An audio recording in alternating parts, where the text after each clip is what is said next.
Hello everyone, welcome to Gypsy Jazz Fridays episode 17. And in today's episode we're gonna take a look at some really ear-catching Django intros.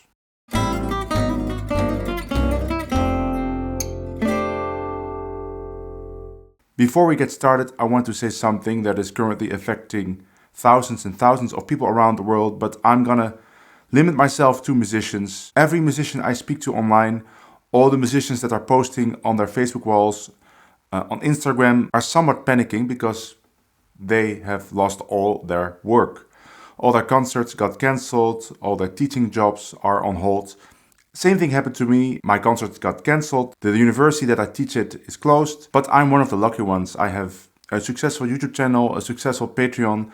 I just wrote a book, so that's keeping me afloat. But of course, my heart goes out to all the musicians that are really struggling right now, and I guess even tougher times will be ahead, unfortunately. But that's not even the most important thing I wanted to say, which is stay at home. Don't go to jams. Don't even visit a friend with your guitar. If there's one thing you can do to make the situation go away as fast as possible is to limit your social contacts as much as possible. I even canceled dinner with my parents. So back to the subject. I have transcribed a bunch of Django intros and I ranked them in the top 5 from my least favorite to my most favorite, although I all love them. And I didn't go for predictable intros with just a couple of chords. I went for really ear-catching intros that require some study but are very usable. So let's get started with number 5. Number 5 sounds like this. 1, 2, 3, 4.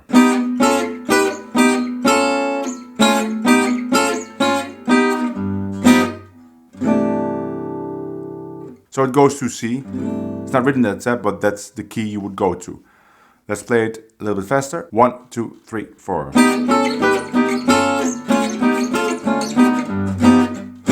Originally, Django placed this in front of a ballad called In My Solitude. It would go like this.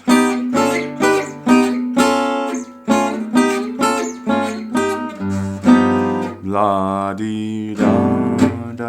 But you can play it in front of swing tunes just fine. Let's say you play it in front of All of Me.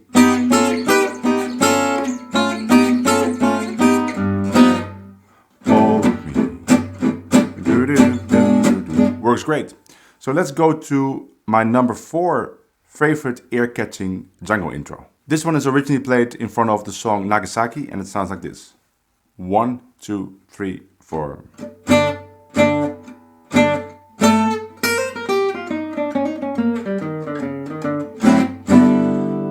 1, 2, 3, 4.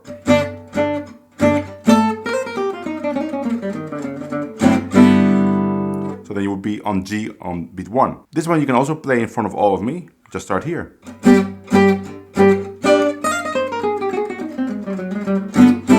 All of Me. Really nice intro. Requires a little bit of practice. Not the easiest one, but a great one. Let's go to number 3. This one was originally played in front of a beautiful ballad called Souvenirs and it sounds like this. So this goes to the key of A. 1, 2, 3, 4.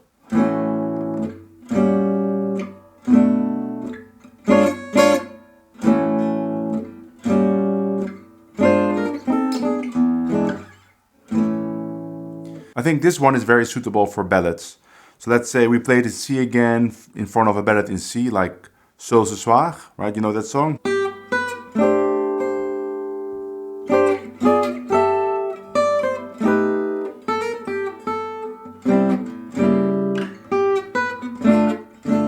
So let's say we play this intro in front of that song in that tempo. 1, 2, 3, 4.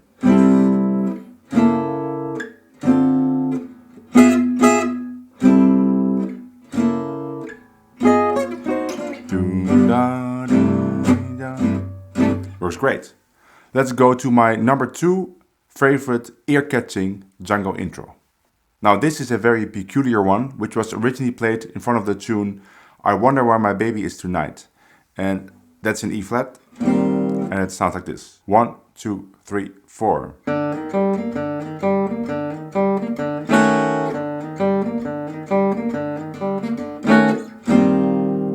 little bit faster. 1, 2, 3, 4.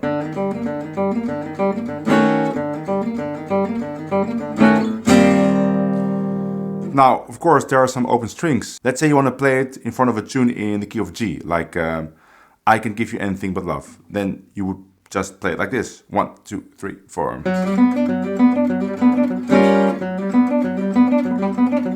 I can give you. Really very ear-catching. That's why it's my number 2. Now let's go to my number 1 favorite Django ear-catching intro. It's the famous introduction for the tune Night and Day, which they play in the key of D, and it sounds like this. 1, 2, 3, 4.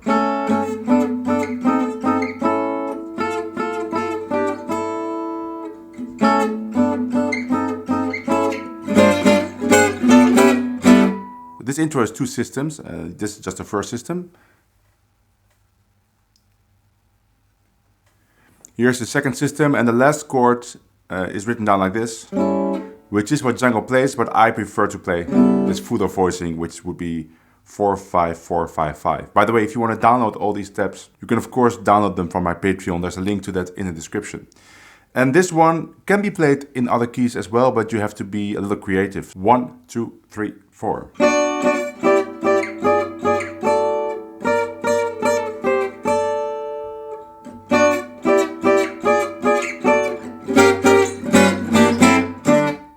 So basically what I did is I changed the ending to be lower than the beginning instead of the other way around, because it uses so much neck. So the beginning is the same.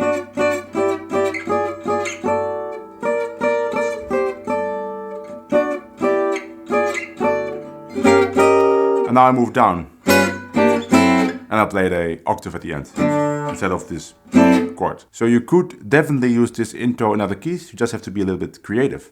So that's the point of learning these intros. The point is to have something ear-catching to play when you decide to play a song last minute and you want to make it sound a little bit more like arrangement. Then you can just choose one of these intros and create immediate interest in the song you're going to play. I hope you like them, and I hope you will spend some time practicing them. And of course, if you like this video, like, subscribe to my channel. If you want to support the channel, download these steps, you can join my Patreon. And I will see you all in the next video. Bye!